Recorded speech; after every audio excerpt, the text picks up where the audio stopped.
thing that we want to give up, we obsess about. And the more we obsess about, the more we think about it, the less it happens. So, for example, you need to get stuff done. You obsess. You think, I don't want to do it. It drives you nuts. You don't do anything, so what's the point? You want to lose a few kilos. You obsess about the piece of cake that you can't have. The whole day, that's all you can think of, the cake, the cake, the cake. So obsessing is getting you nowhere. Have a goal, write it down, look at it every morning, and then let it go. The rest will take care of itself. Obsessing about it is not going to change it.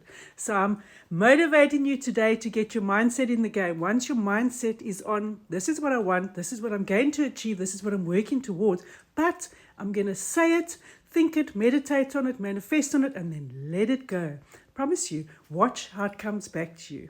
So whether it's a few kilos you need to lose, whether it's a bad habit you want to give up, whether it's studying you need to do, whatever it is, do not obsess. The more you obsess, the less you're scaring your goals and dreams away.